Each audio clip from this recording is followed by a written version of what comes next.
প্রিয় শিক্ষার্থীরা, তোমাদেরকে আবারও নিরন্তর শুভেচ্ছা জানিয়ে অনলাইন ভিত্তিক ক্লাস শুরু করছি। বরাবরের মতোই তোমরা এই অনলাইন ভিত্তিক ক্লাসের সাথে অভ্যস্ত হয়ে যাচ্ছ। এটা আমাদের দেশের জন্য, শিক্ষা ব্যবস্থাপনার জন্য অত্যন্ত যুগোপযোগী একটি বিষয়। তো আশা করি তোমরা নিয়মিত এই অনলাইন ভিত্তিক ক্লাসে অংশগ্রহণ করবে এবং ক্লাস লেকচারটি শোনার পরে বাসায় অধ্যয়ন করবে। তো গত দিন আমি তোমাদের সামনে ব্যবসায় সংগঠন ও ব্যবস্থাপনা প্রথম পত্রের একটি ক্লাস নিয়েছিলাম। সেইখানে আমি আমার পরিচয় দিয়েছি। তোমরা অনেকেই আমাকে ইতিমধ্যেই জানতে পেরেছ আমার সম্পর্কে। আজকে আমি তোমাদের ক্লাস নিব পরিসংখ্যান প্রথম পত্রে। তোমরা যারা অপশনাল সাবজেক্ট হিসেবে পরিসংখ্যান নিয়েছ, আজ তাদের ক্লাস। আমার বিশ্বাস যে তোমরা অনেকেই পরিসংখ্যান বিষয়টি উপলব্ধি করে বিষয়ের বেসিক একটি আইডিয়া মাথায় রেখেই এই সাবজেক্টটি অপশনাল হিসেবে নিয়েছ। তোমাদের অনেকেই হয়তো পরিসংখ্যান অপশনাল না নিয়ে অর্থনীতিকে অপশনাল হিসেবে নিয়েছ। তো যারা পরিসংখ্যানকে অপশনাল হিসেবে নিয়েছ তাদেরকে সাধুবাদ জানাই, স্বাগত জানাই, ধন্যবাদ জানাই। এবং তোমরা জেনে খুশি হবে যে পরিসংখ্যান একটি গুরুত্বপূর্ণ বিষয়, যে বিষয়ের উপরে ভিত্তি করে বিভিন্ন বিশ্ববিদ্যালয়ে এই সাবজেক্টটি রয়েছে এবং বিসিএসের যে 26টি ক্যাডার রয়েছে সে ক্যাডারের একটি ক্যাডার হচ্ছে পরিসংখ্যান ক্যাডার। তো স্বাভাবিকভাবেই এই সাবজেক্টটির অনেক বেশি গুরুত্ব বহন করে। আমি ক্লাস লেকচারটি শুরু করার পূর্বেই একটা বিষয় তোমাদের সামনে একটু উপস্থাপন করতে চাই, যে পরিসংখ্যান বিষয়টি আসলে কেন প্রয়োজন বা এর গুরুত্ব কতটুকু। তোমরা জানো যে 2020 সালের যে অর্থনৈতিক সমীক্ষা অনুসারে বাংলাদেশের বর্তমান জনসংখ্যা হচ্ছে 16,65,00,000। জনসংখ্যা বৃদ্ধির হার হচ্ছে 1.37% এবং জনসংখ্যার যে ঘনত্ব সেটি হচ্ছে 1125 প্রতি বর্গ কিলোমিটারে। তাহলে এই যে সংখ্যাটি আমি তোমাদের সামনে উপস্থাপন করলাম যে বাংলাদেশের বর্তমান জনসংখ্যা হচ্ছে 16,65,00,000। তাহলে বাংলাদেশের মোট আয়তন হচ্ছে 1,47,570 বর্গ কিলোমিটার। তাহলে 1,47,570 বর্গ কিলোমিটার আয়তনের একটি দেশে মোট জনসংখ্যা হচ্ছে 16,65,00,000। তো এই 16,65,00,000 গত বছর আরও কম ছিল, তার আগের বছর আরও কম ছিল। তোমরা জানো যে 71 সালের দিকে এই দেশের জনসংখ্যা ছিল মাত্র 7 কোটি। বর্তমানে সেই জনসংখ্যা 16,65,00,000।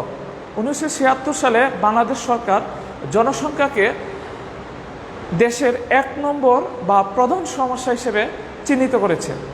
তাহলে এই যে দেখো যে বাংলাদেশের জনসংখ্যা প্রতি বছর বৃদ্ধি পাচ্ছে, এই যে সংখ্যাটা বৃদ্ধি পাচ্ছে প্রতি বছর, এই সংখ্যাটা যদি আমি অবগত না হই বা বাস্তবে যদি আমার ক্লিয়ার আইডিয়া না থাকে, তাহলে কিন্তু আমরা যারা নীতি নির্ধারণী পর্যায়ের মধ্যে রয়েছি তারা কিন্তু জনসংখ্যা যে একটা বিস্ফোরণ, এর কারণে যে দেশের অন্যান্য সমস্যাগুলো সৃষ্টি হচ্ছে সেই বিষয়টা সম্বন্ধে কিন্তু আমাদের আইডিয়া সৃষ্টি হতো না বা আমরা জানতাম না যে জনসংখ্যা কেন একটি দেশের প্রধান সমস্যা বা বিশেষ করে বাংলাদেশের প্রধান বা প্রথম সমস্যা।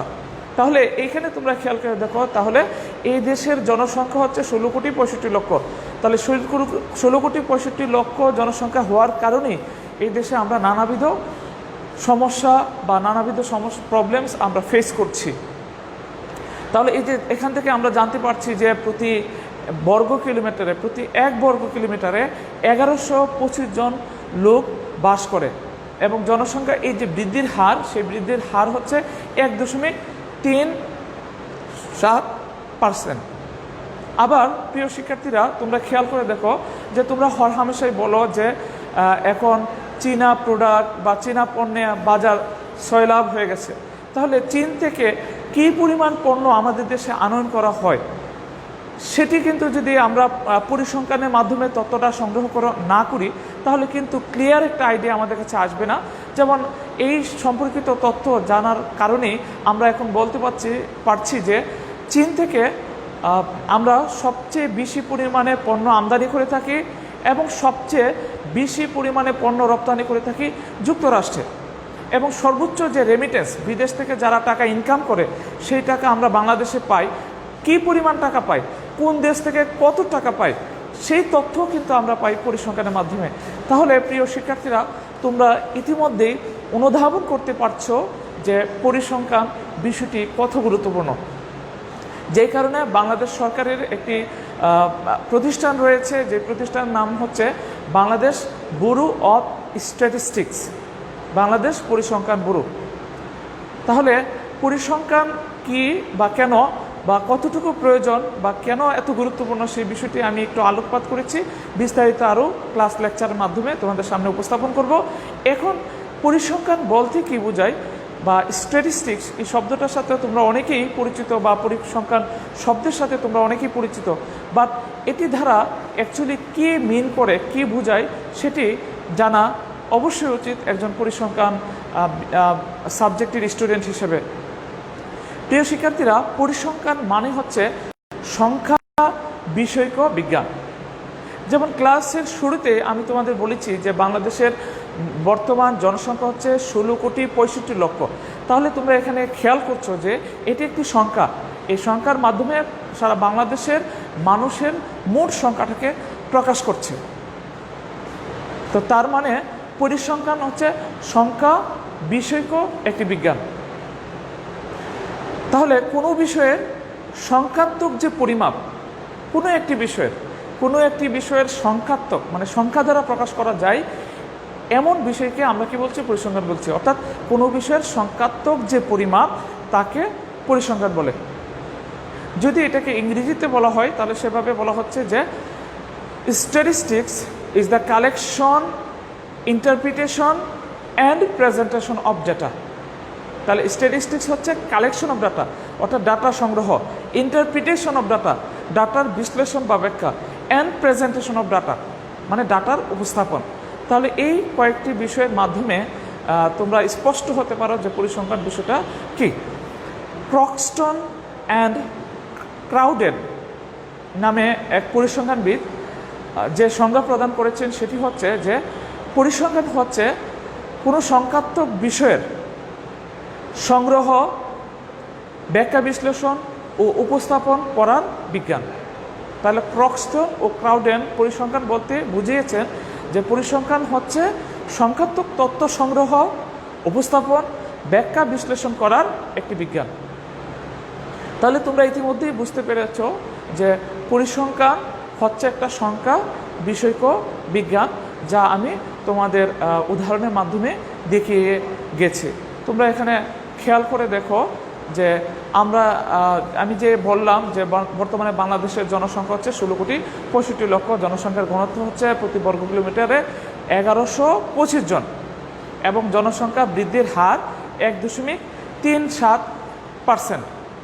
এইভাবে আমি যে তথ্যগুলো তোমাদের সামনে উপস্থাপন করলাম সেই তথ্যের আলোকে তোমরা ইতিমধ্যে স্পষ্ট হয়েছ যে পরিসংখ্যান হচ্ছে সংখ্যা নিয়ে কাজ করে।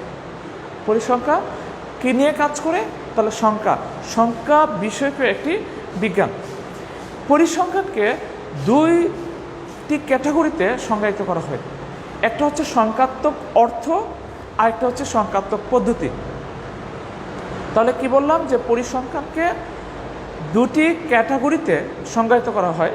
একটি হচ্ছে সংখ্যাত্মক অর্থ, আরেকটা হচ্ছে সংখ্যাত্মক পদ্ধতি। সংখ্যাত্মক অর্থে পরিসংখ্যান হচ্ছে যে কোনো বিষয়ের সংখ্যাত্মক পরিমাণ। তার মানে আমি কি বললাম যে সংখ্যাত্মক অর্থে, তার মানে এখানে দেখো যে এখানে খেয়াল করেছ তোমরা যে পরিসংখ্যানকে দুটি ক্যাটাগরিতে বিশ্লেষণ করা যায়। একটি হচ্ছে সংখ্যাত্মক তত্ত্ব, আরেকটি হচ্ছে সংখ্যাত্মক পদ্ধতি। তাহলে সংখ্যাত্মক তথ্য অর্থে পরিসংখ্যান বলতে কোনো বৈশিষ্ট্যের সংখ্যাত্মক পরিমাপকে বোঝায়। যেমন আমরা বলছি যে একটি দেশের জনসংখ্যার জনসংখ্যা বৃদ্ধির হার সংখ্যা, একটি দেশের রিমিটেন্স কী পরিমাণ আসে তার পরিমাণ, তারপরে হচ্ছে রাজস্বের পরিমাণ, সরকারের রাজস্বের পরিমাণ, তারপরে এখানে অর্থনৈতিক বিশ্লেষণের মাধ্যমে বিভিন্ন ধরনের অনুষঙ্গ যেটি পাওয়া যায় সেই সমস্ত বিষয়গুলো হচ্ছে সংখ্যাত্মক। তার মানে সংখ্যা দ্বারা এটাকে প্রকাশ করা হচ্ছে। 2 নম্বর যে বিষয়টি আছে সেটি হচ্ছে সংখ্যাত্মক পদ্ধতি। তাহলে সংখ্যাত্মক পদ্ধতি অর্থে পরিসংখ্যান বলতে নিয়মতান্ত্রিকভাবে পরিসংখ্যানিক তথ্য সংগ্রহ, ব্যাখ্যা, বিশ্লেষণ ও উপস্থাপন করাকে বোঝায়। তাহলে সংখ্যাত্মক তথ্য অর্থ হচ্ছে যে কোনো বৈশিষ্ট্যের সংখ্যাত্মক পরিমাপ, আর পদ্ধতি অর্থে পরিসংখ্যান হচ্ছে নিয়মতান্ত্রিকভাবে কোনো তথ্য সংগ্রহ, ব্যাখ্যা, বিশ্লেষণ ও উপস্থাপনকে বোঝায়। যেমন ধরো, পরিসংখ্যানে যে তথ্যগুলো আমরা পাই সে তথ্যগুলোকে সংগ্রহ করা হয়। তোমরা জানো যে প্রতি 10 বছর পর পর আদমশুমারি হয়, অর্থাৎ জনসংখ্যা গণনা করা হয়। 2021 সালে আরেকটি আদমশুমারি অনুষ্ঠিত হবে, যেখানে সারা বাংলাদেশের জনসংখ্যা পরিমাপ করা হবে যে মোট কত জনসংখ্যা রয়েছে। একই রকমভাবে প্রতি বছর অর্থনৈতিক সমীক্ষা প্রকাশ করা হয়, সেখানে বাংলাদেশের জনসংখ্যার যে মোট সংখ্যা সেটি প্রকাশ করা হয়। তাহলে এই যে এখানে সংখ্যাটি প্রকাশ করা হচ্ছে, এই সংখ্যাটি কী করতে হয়? কালেকশন করতে হয়, সংগ্রহ করতে হয়। ধারে ধারে গিয়ে, প্রতিটা বাড়ি বাড়ি গিয়ে তথ্যটা সংগ্রহ করতে হয়। এইভাবে তথ্য সংগ্রহকে আমরা বলি যে প্রাইমারি ডেটা কালেকশন, প্রাথমিকভাবে ডেটা কালেকশন করা। তাহলে এই যে দেখো যে প্রাথমিকভাবে ডাটা কালেকশন করলাম অথবা সেকেন্ডারি ওয়েতে ডাটা কালেকশন করলাম, সেই ডাটা কালেকশন করার পরে সেটাকে আমাদের অ্যানালাইসিস করতে হয়। অ্যানালাইসিসটা কী ধরনের অ্যানালাইসিস? যেমন পার্সেন্টেজ অ্যানালাইসিস হয়, রিগ্রেশন অ্যানালাইসিস হয়, বিভিন্ন ধরনের অ্যানালাইসিসের মাধ্যমে সেই তথ্যগুলো আমাদের সামনে উপস্থাপন করা হয়, তাই না? তাহলে এখানে একটা বিষয় খেয়াল করে দেখো যে বাংলাদেশের বর্তমানে মোট শিক্ষার হার হচ্ছে 74.4%। তাহলে এই যে 74.4% যে সংখ্যাটি আমরা পেলাম, সেই সংখ্যাটি কিভাবে পেলাম? তাহলে বিভিন্ন জায়গা থেকে তথ্য কালেকশন করে যখন অ্যাকুমুলেশন করা হয়েছে, তখনই কিন্তু আমরা জানতে পেরেছি যে বাংলাদেশের মোট জনসংখ্যার 74.4% হচ্ছে শিক্ষিত বা সাক্ষরতার হার। তার মানে এই যে তথ্যটা কালেকশন করা হলো, এই তথ্যটা কিভাবে কালেকশন করা হলো, সেই পদ্ধতি অর্থে পরিসংখ্যানকে বলা হচ্ছে যে সংখ্যাত্মক পদ্ধতি। তাহলে পরিসংখ্যানকে দুটি ক্যাটাগরিতে বিশ্লেষণ করা যায়, একটি হচ্ছে সংখ্যাত্মক তথ্য অর্থে, আরেকটি হচ্ছে সংখ্যাত্মক পদ্ধতি অর্থে। এছাড়া প্রিয় শিক্ষার্থীরা, পরিসংখ্যানকে আবার একবচনের পরিসংখ্যান ও বহুবচনের পরিসংখ্যান এই অর্থে প্রকাশ করা হয়। পরিসংখ্যানকে একবচনের পরিসংখ্যান আবার বহুবচনের পরিসংখ্যান এই অর্থে প্রকাশ করা হয়। তাহলে একবচনের পরিসংখ্যান অর্থ হচ্ছে যে সমগ্রকের নমুনা হতে যদি কোনো তথ্য সংগ্রহ করা হয় বা পরিমাপ করা হয়, সংখ্যা গণনা করা হয়, তখন সেটিকে আমরা বলছি একবচনের পরিসংখ্যান। আমি আবারও বলছি, এটা একটু গুরুত্বপূর্ণ বিষয় যে একবচনের পরিসংখ্যান আর বহুবচনের পরিসংখ্যান তোমাদের বোর্ড পরীক্ষায় বা এমনি যে ক্লাস টেস্ট বা ইয়ার ফাইনাল যে পরীক্ষাগুলো হয়, সেখানে এই প্রশ্নটি প্রায় সময় আসে যে একবচনের পরিসংখ্যান বলতে কী বুঝো বা বহুবচনের পরিসংখ্যান বলতে কী বুঝো। তাহলে এখানে তোমরা খেয়াল করো, একবচনের পরিসংখ্যান ও বহুবচনের পরিসংখ্যান। একবচনের পরিসংখ্যান বলতে সমগ্রকের নমুনা হতে যে সংখ্যা গণনা করা হয়। তাহলে এখানে আমি দুইটা শব্দ বললাম, একটি হচ্ছে সমগ্রকের, আরেকটি হচ্ছে নমুনা হতে। সমগ্র আরেকটি হচ্ছে নমুনা। এই বিষয়টি আমি আরও বিস্তারিত বলবো, এখন সংক্ষিপ্তভাবে একটু বলছি যে কোনো একটি গবেষণায় যে সকল একক হইতে তথ্য সংগ্রহ করা হয়, তাদের সকল এককের সমষ্টিকে সমগ্রক বলা হয় বা পপুলেশন বলা হয়। তাহলে পপুলেশন বা সমগ্রক হচ্ছে যে কোনো একটি গবেষণার সকল এককের সমষ্টি, অর্থাৎ যেই সকল একক হতে তথ্য সংগ্রহ করা হয় সেই সকল এককের সমষ্টিকে বলা হচ্ছে সমগ্রক। আর সমগ্রকের একটি প্রতিনিধিত্বকারী অংশকে বলা হয় নমুনা। অর্থাৎ টোটাল যে পপুলেশন বা সমগ্র রয়েছে, সকল এককের মধ্যে যদি কয়েকটি একক যে এককগুলোকে যে একক প্রতিনিধিত্ব করবে সমগ্রকে বা পপুলেশনকে, সেই প্রতিনিধিত্বকারী অংশকে বলা হচ্ছে নমুনা। তাহলে প্রিয় শিক্ষার্থীরা, তোমরা এখানে খেয়াল করছো যে সমগ্রক মানে হচ্ছে কোনো একটি বিষয়ের সকল একক। আমি একটি উদাহরণের মাধ্যমে তোমাদের বিষয়টি উপস্থাপন করতে চাই। যেমন কো কারিকুলাম অ্যাক্টিভিটিসে অংশগ্রহণ ছাত্র ছাত্রীদের ক্যারিয়ার ডেভেলপমেন্টে সহায়তা করে। KG study, Brahmanbaria government college. তাহলে এখানে যে টপিকটি আমি তোমাদের সামনে বললাম, সেই টপিকটি হচ্ছে যে কো কারিকুলাম অ্যাক্টিভিটিস ছাত্র ছাত্রীদের ক্যারিয়ার ডেভেলপমেন্টে সহায়তা করে। কাদের? ব্রাহ্মণবাড়িয়া সরকারি কলেজ। এটা হচ্ছে আমার গবেষণার ক্ষেত্র। এই যে গবেষণার ক্ষেত্র ব্রাহ্মণবাড়িয়া সরকারি কলেজ, সেখানে আমি একটি গবেষণা করব। গবেষণাটা কি?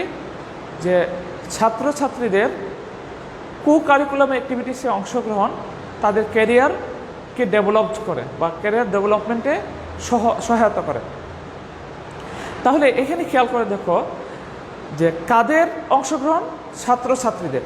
তাহলে ব্রাহ্মণবাড়িয়া সরকারি কলেজে যত ছাত্রছাত্রী রয়েছে বর্তমানে, তাদের সবাইকে আমরা বলবো পপুলেশন বা সমগ্র।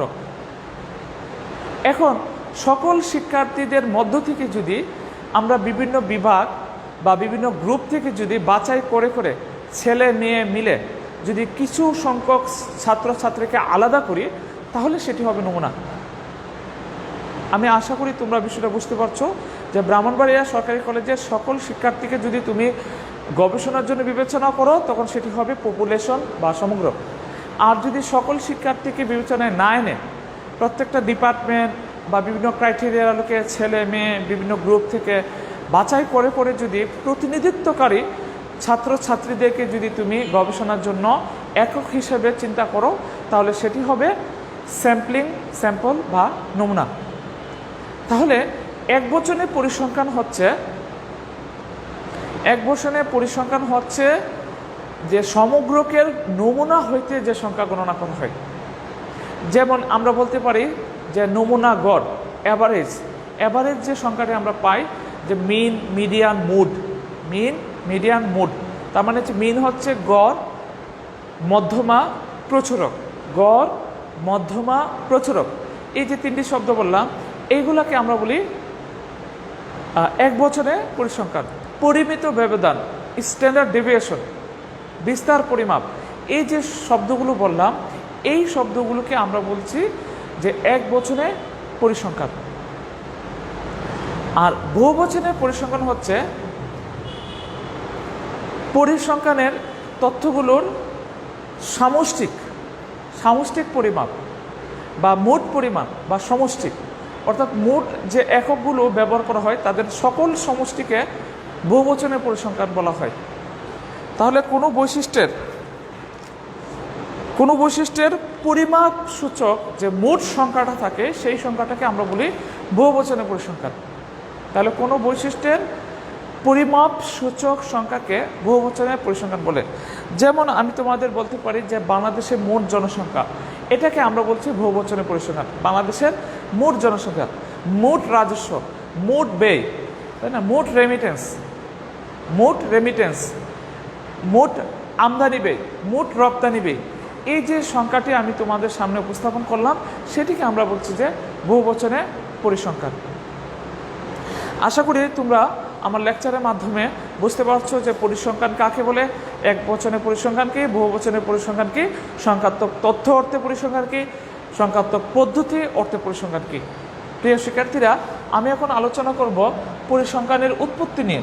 পরিসংখ্যানের উৎপত্তি এখানে ছোট করে লেখা আছে, তোমাদের বইতেও টপিকগুলো লেখা আছে।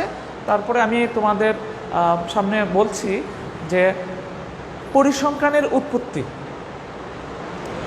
পরিসংখ্যান শব্দের ইংরেজি শব্দ হচ্ছে স্ট্যাটিস্টিক্স।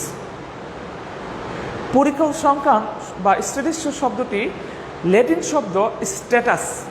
শব্দ স্ট্যাটাস,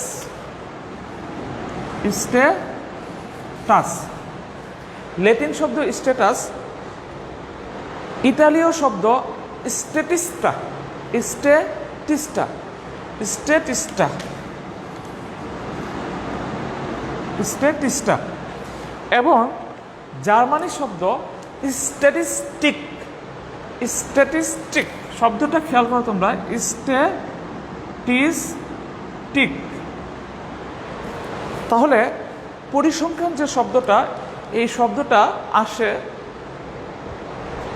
ল্যাটিন শব্দ স্ট্যাটাস, ইতালীয় শব্দ স্ট্যাটিস্টা এবং জার্মান শব্দ স্ট্যাটিস্টিক। এই শব্দ থেকে পরিসংখ্যান শব্দটির উৎপত্তি হয়েছে। এর মধ্যে স্ট্যাটাস বা স্ট্যাটিস্টিক এই শব্দের অর্থ হচ্ছে রাষ্ট্র, মানে দেশ বা রাষ্ট্র, আর স্ট্যাটিস্টা শব্দের অর্থ হচ্ছে রাষ্ট্র বিষয়ক কার্যাবলী। তার মানে এই শব্দগুলোর অর্থ দাঁড়াচ্ছে হচ্ছে রাষ্ট্র বা রাষ্ট্র বিষয়ক কার্যাবলী, রাষ্ট্র বা রাষ্ট্র বিষয়ক কার্যাবলী। তাহলে প্রিয় শিক্ষার্থীরা, তোমরা এখানে অনুধাবন করতে পেরেছ যে রাষ্ট্র কার্য পরিচালনার প্রেক্ষিতে এই পরিসংখ্যান শব্দটি প্রথম ব্যবহার করা হয়েছিল রাষ্ট্রের কার্য পরিচালনার জন্য। যেমন সেই সময় একটি রাজ্যে প্রজার সংখ্যা কত, সৈন্য সংখ্যা কত, ওই রাষ্ট্রের রাজস্বের পরিমাণ কত। তার মানে এখনও তোমরা খেয়াল করে দেখো, পরিসংখ্যান শব্দটি এই রাষ্ট্রের বিভিন্ন অনুষঙ্গের সাথে অনেকটাই মিলে যাচ্ছে। সুতরাং রাষ্ট্র বা রাষ্ট্রীয় কার্যাবলীর প্রেক্ষাপটেই পরিসংখ্যান শব্দটির উৎপত্তি হয়েছে। পরিসংখ্যান নিয়ে বিভিন্ন মনীষী বা বিভিন্ন গবেষক অনেক গবেষণা করেছেন, যেই কারণে আমরা বর্তমানে পরিসংখ্যানের একটি বৃহৎ ক্ষেত্র পাই। একটি সাবজেক্ট হিসেবে এখন পড়াশোনা হয়, সাবজেক্ট হিসেবে সেটি বিশ্ববিদ্যালয়ে পড়াশোনা হয়।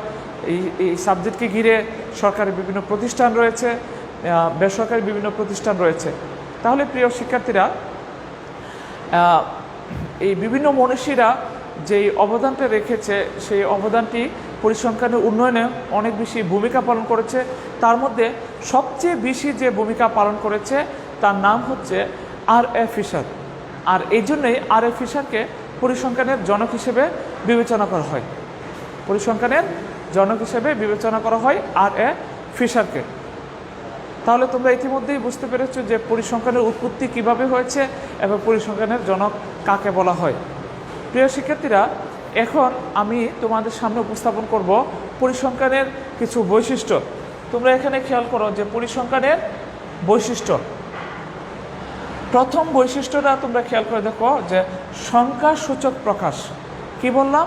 যে পরিসংখ্যানের অন্যতম বৈশিষ্ট্য হচ্ছে সংখ্যাসূচক প্রকাশ। তাহলে কোনো একটি বিষয় যদি সংখ্যা দ্বারা প্রকাশ করা না হয়, সেটি পরিসংখ্যান হিসেবে বিবেচিত হবে না। যেমন আমি যদি বলি যে রহিম ভালো ছেলে, তাহলে এটি একটি সংখ্যা প্রকাশ করে না, ফলে এটি পরিসংখ্যান হিসেবে বিবেচিত না। তাহলে সৎ, নিষ্ঠাবান, আন্তরিক এই শব্দগুলো পরিসংখ্যানের অনুষঙ্গ নয়। তাহলে পরিসংখ্যান তখনই হবে যখন সেটি সংখ্যা দ্বারা প্রকাশ করা হবে। 2 নম্বর বৈশিষ্ট্য হচ্ছে যে তথ্যের সমষ্টি। তথ্যের সমষ্টি, পরিসংখ্যান হচ্ছে অনেকগুলো তথ্য একত্রিত করে তার একটা সমষ্টি। যদি আমি তোমাদের বলি যে একটি সংখ্যা, শুধু একটি সংখ্যা পরিসংখ্যান অনেক ক্ষেত্রে নাও হতে পারে, কিন্তু সেটি যদি একটি বৈশিষ্ট্যকে প্রকাশ করে তখন সেটি পরিসংখ্যান হবে। যদি আমি বলি যে ক্লাসের একটি স্টুডেন্টের বয়স হচ্ছে 20 বছর, তাহলে সেটি পরিসংখ্যান হবে না। যদি আমি তোমাদেরকে বলি যে ক্লাসের যত স্টুডেন্ট রয়েছে তাদের সকল স্টুডেন্টদের গড় বয়স হচ্ছে 20, তাহলে সেটি পরিসংখ্যান। তার মানে হচ্ছে এখানে সকলের বয়সের সমষ্টি, সকলের বয়সকে যোগ করে সমষ্টিতে রূপান্তর করা হয়েছে।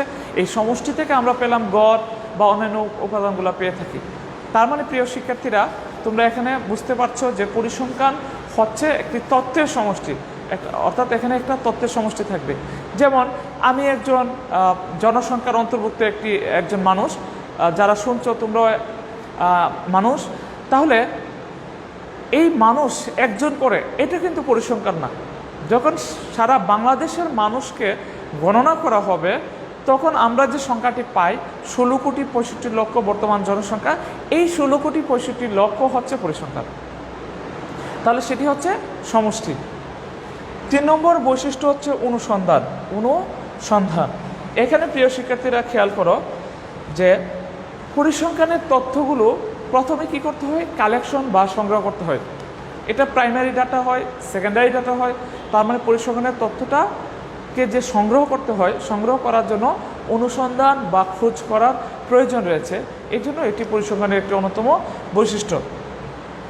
তারপরে দেখো পরিসংখ্যানের যে তথ্য সেটি বহুবিধ কারণ দ্বারা প্রভাবিত হয়, বহুবিধ কারণ দ্বারা প্রভাবিত হয়। তাহলে দেখো বাংলাদেশ সরকার BBS, বাংলাদেশ ব্যুরো অফ স্ট্যাটিস্টিক্সের মাধ্যমে সারা বাংলাদেশের সব তথ্য কালেকশন করে। তাহলে এখানে কি সব তথ্য কালেকশন করে? না, সব তথ্য কালেকশন করে না। রাষ্ট্রের প্রয়োজনে, দেশের প্রয়োজনে যেই তথ্যগুলো বর্তমান সময়ের জন্য উপযোগী বা প্রয়োজন সিদ্ধান্ত নেওয়ার জন্য, সেই তথ্যগুলোই সরকার কি করে, কালেকশন করে। আর সেইখানে বিভিন্ন ধরনের কারণ বা বৈশিষ্ট্য রয়েছে। যেমন তোমাদের একটি এক্সাম্পল বা উদাহরণ দিই। বর্তমান সময়ে তোমরা খেয়াল করছো যে ধর্ষণের পরিমাণ দিন দিন বৃদ্ধি পাচ্ছে। তাহলে প্রতিদিন পেপার পত্রিকায় এই যে সংখ্যাটি আসছে যে এমুক জায়গায় একটি ধর্ষণ হচ্ছে, বা এমুক জায়গায় একটি দুর্ঘটনা ঘটছে, বা এমুক জায়গায় একটি পজিটিভ ঘটনা ঘটছে, এই যে তথ্যগুলো প্রতিদিন কী করা হয়, সংগ্রহ করা হয়। এই সংগ্রহ থেকে সরকার কি নিতে পারে, একটা সিদ্ধান্ত নিতে পারে যে এই আইন এখন তাহলে এই ধর্ষণের বিপক্ষে কী ধরনের আইন হওয়া উচিত। সরকার এখান থেকে একটা সিদ্ধান্ত গ্রহণ করতে পারে। যেমন তোমরা জানো যে বাল্য বিবাহের পরিমাণ পূর্বে অনেক বেশি পরিমাণে ছিল। সরকার যখন সারা বাংলাদেশ থেকে তথ্য সংগ্রহ করলো, সেখানে দেখা গেল যে বাংলাদেশে 18 বছরের নিচে এমন অনেকে বিয়ে দেওয়া হয়, যেটি বাল্য বিবাহ হিসেবে বিবেচিত। তাহলে সরকার যখন এই তথ্যটা কালেকশন করলো, তখন দেখলো যে বাল্য বিবাহ হচ্ছে, ফলে ছেলেমেয়েরা লেখাপড়া থেকে বঞ্চিত হচ্ছে, অল্প বয়সে মা হচ্ছে, দেশে জনসংখ্যা বৃদ্ধি পাচ্ছে। তাহলে এই যে একটি বিষয় তোমাদের সামনে উপস্থাপন করলাম, সেখান থেকে কিন্তু সরকার খুব সহজেই সিদ্ধান্ত নিতে পারে। তার মানে পরিসংখ্যানের তথ্য বহুবিধ কারণ দ্বারা প্রভাবিত হয়। তারপরে 5 নম্বর যে বৈশিষ্ট্য সেটি হচ্ছে সংগ্রহ, সুশৃঙ্খলভাবে সংগ্রহ করা। এই যে তোমাদের বললাম যে অনুসন্ধান করে তথ্য সংগ্রহ করা, এটাকে সুশৃঙ্খলভাবে তথ্য সংগ্রহ করতে হবে। তোমরা একটি বিষয় সম্বন্ধে অবগত হবে যে কোশ্চেনিয়ার বা প্রশ্ন, এ সেট অফ কোশ্চেন, অনেক ধরনের কোশ্চেন করে, প্রশ্ন করে রেসপন্ডেন্ট বা জনসংখ্যা বা একক হতে তথ্য সংগ্রহ করা হয়। তাহলে প্রিয় শিক্ষার্থীরা, তোমরা এখানে খেয়াল করো যে তথ্যটা সংগ্রহ করতে হয়। এখন কিভাবে সংগ্রহ করবা? নিশ্চয়ই একটি লিখিত ফর্ম থাকবে তোমাদের সাথে, সেই ফর্মের মধ্যে তুমি একজন রেসপন্ডেন্ট বা একজন একক হতে তথ্য সংগ্রহ করবে।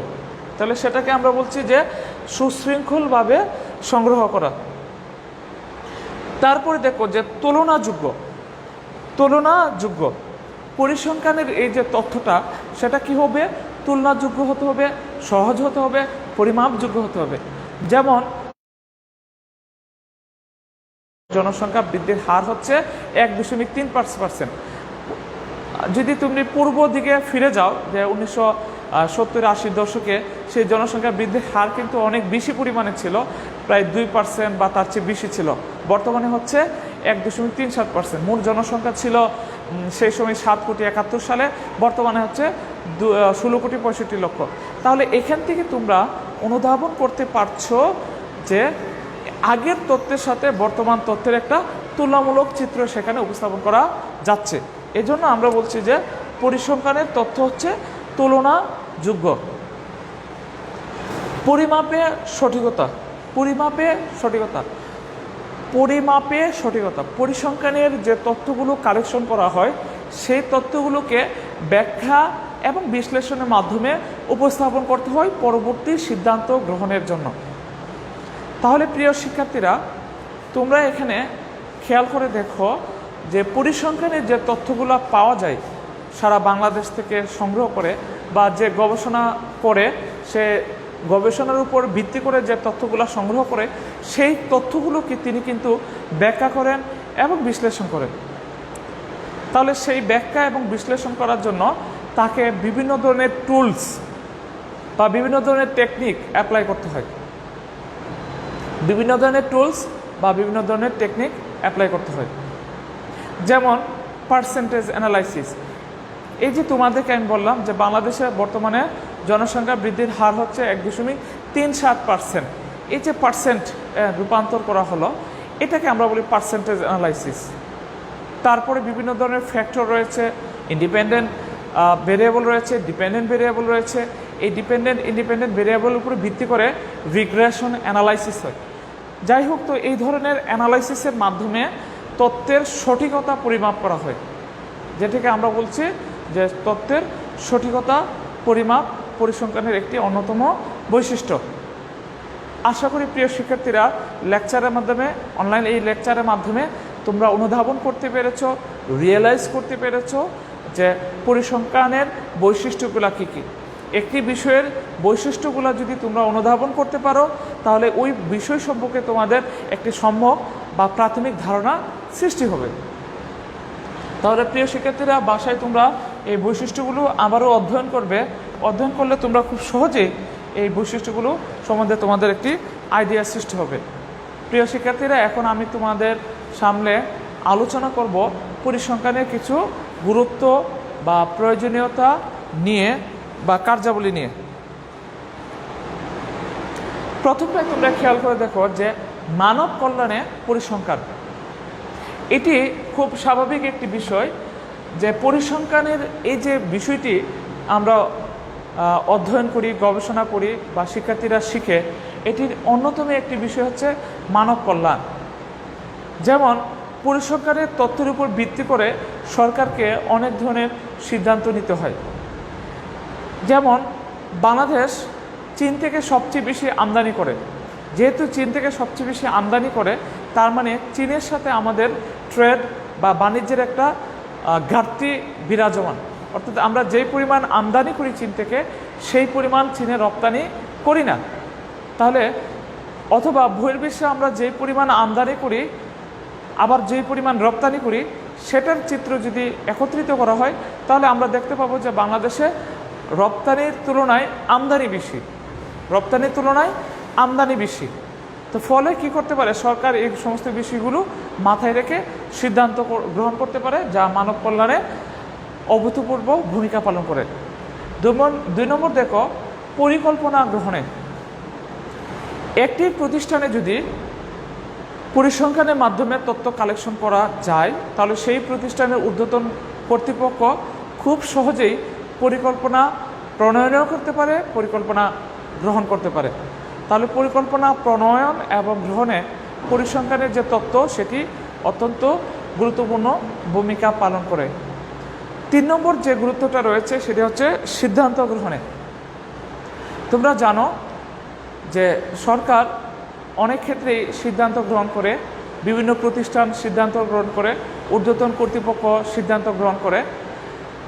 এই সিদ্ধান্ত গ্রহণের ক্ষেত্রে পরিসংখ্যানের তথ্যটা অনেক বেশি ভূমিকা পালন করে থাকে। যেমন একটি উদাহরণ তোমাদের দিয়েছিলাম কিছুক্ষণ আগে, যে বাল্যবিবাহ হ্রাস করার জন্য সরকার বাল্যবিবাহ আইন প্রণয়ন করেছে। ইপটিজিং থেকে নারী সমাজকে মুক্ত করার জন্য সেই বিষয়ে আইন করেছে। ধর্ষণ থেকে নারী সমাজকে মুক্ত করার জন্য সে আইন সরকার প্রণয়ন করেছে, আরও উপযোগী করার চেষ্টা করছে। তাহলে এই যে সিদ্ধান্তগুলো নিতে হয় প্রতিটা ধাপে ধাপে, অর্থনৈতিক ক্ষেত্রে, রাজনৈতিক ক্ষেত্রে, সাংস্কৃতিক ক্ষেত্রে বা শিক্ষা ক্ষেত্রে, এই বিভিন্ন ক্ষেত্রে যে সিদ্ধান্তগুলো নিতে হয়, এই সিদ্ধান্ত গ্রহণের ক্ষেত্রে পরিসংখ্যানের তথ্যটা অনেক বেশি ভূমিকা পালন করে থাকে। যেমন আরেকটি উদাহরণ দিই, বর্তমানে বাংলাদেশে শিক্ষার হার হচ্ছে 74.4%। তাহলে আরও প্রায় 26%-এর মতো জনগণ রয়েছে যারা এই সাক্ষরতার হার থেকে দূরে রয়েছে। পূর্বে এই সাক্ষরতার হার কিন্তু অনেক কম ছিল, প্রায় একসময় 40%, 30%ও বা 20%ও একসময় বাংলাদেশের শিক্ষার হার ছিল। তাহলে সরকার এই ইনফরমেশনটা পাওয়ার পরে খুব সহজেই সিদ্ধান্ত নিয়েছে, শিক্ষাক্ষেত্রে সরকার অনেক বেশি পরিমাণে গুরুত্ব দিয়েছে এবং শিক্ষার হার বেড়েছে, শিক্ষার গুণগত মান এখন উন্নয়নের দিকে এগিয়ে যাচ্ছে। তাহলে শিক্ষাক্ষেত্রে সরকারের যে অবদান সেটি নিঃসন্দেহে অনস্বীকার্য। তার মানে এই তথ্যগুলো পেয়েই কিন্তু সরকার সিদ্ধান্ত গ্রহণ করেছে, ফলে আজ শিক্ষা ব্যবস্থাটা অনেক বেশি উন্নত অবস্থায় গিয়েছে, যেটা পূর্বে এই অবস্থায় ছিল না। প্রশাসনিক কাজে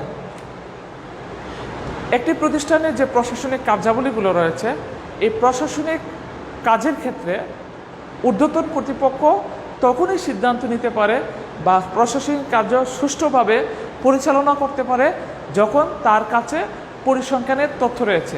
তোমরা যারা কমার্সের স্টুডেন্ট, তোমরা এটা জেনে থাকবে যে হিসাব বিজ্ঞানের যে ক্রয় হিসাব, বিক্রয় হিসাব, আয় ব্যয় হিসাব এবং উদ্বৃত্তপত্র, অথবা আমরা যদি আলাদাভাবে চিন্তা করি যে ইনকাম স্টেটমেন্ট, আয় ব্যয় যে হিসাব, এই আয় ব্যয়ের হিসাবের ফলে যে তথ্যটা পাওয়া যায় যে প্রতিষ্ঠানের আয় হলো না ব্যয় হলো, এই তথ্যের উপর ভিত্তি করে একটা প্রতিষ্ঠানের ঊর্ধ্বতন কর্তৃপক্ষ প্রশাসনিক কার্য পরিচালনা করে, প্রশাসনিক সিদ্ধান্ত গ্রহণ করে।